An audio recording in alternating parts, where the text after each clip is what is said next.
Okay, so the relatively long-awaited debut of The Flash for the CW just recently happened. They do a nice job in giving Barry's background.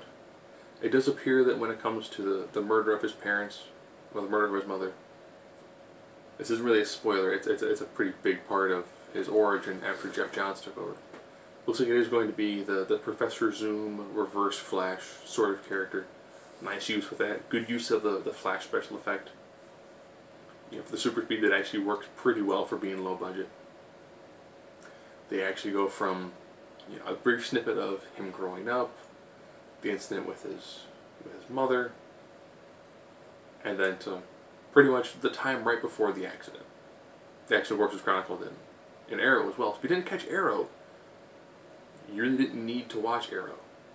He does have a cameo for one of those nice sort of, you know, I don't think I'm a hero, of course you're a hero, sort of, you know, witty banters. Done very well.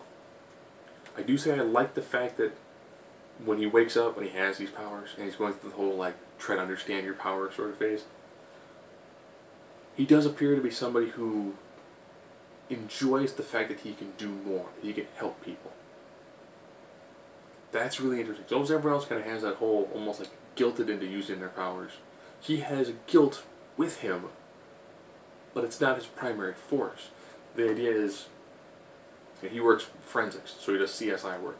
The idea is, what if I could do more? Now he has powers, he's like, oh, I can do more. I can help people. I can save people. When that moment clicks with him, it's very, very well done. It seems like a hero who actually wants to make the world a better place, as opposed to, like, begrudgingly want to do that. So he genuinely wants to help people, which was done very well. My complaint was I kept on thinking that other people were going to have different names. You know, he's talking to a head detective, and he has one looks like a choco bar, and I was like, oh, is it John Jones? Oh, it's not. Oh, dang it. You know, the one nod they actually do have to future characters beyond the yellow blurs is in Star Labs, where essentially their version of an Atom Smasher / Hydron Collider had the incident, which is what led to all the metahumans in that area. Nice, it's a unifying force. You get hit by lightning, you become the Flash. You get taken out in a windstorm.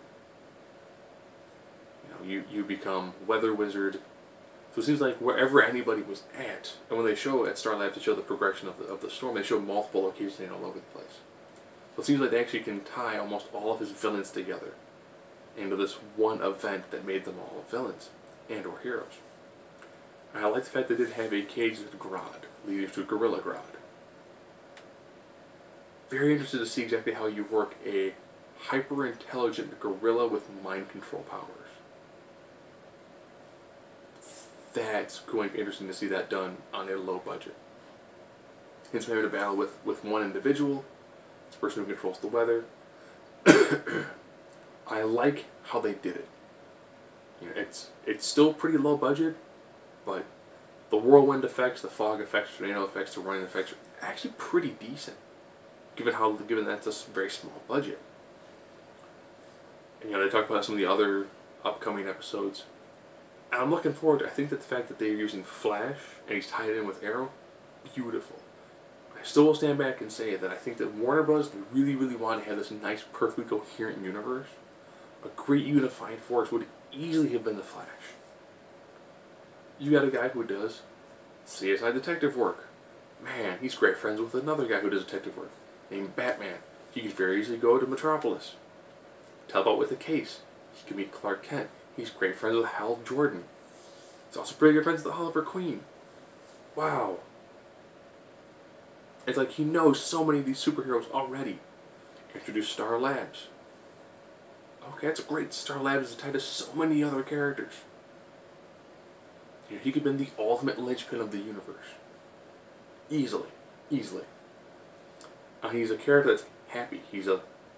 You know, in the comics, when they did Blackest Night and they did all the additional rings, he became the Lantern of Hope.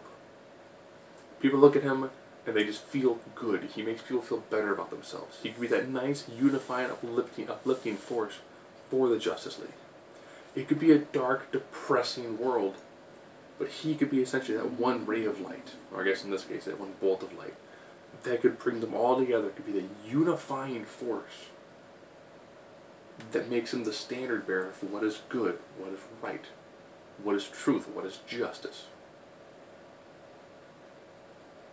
Hopefully, Warner Bros. Will take that idea.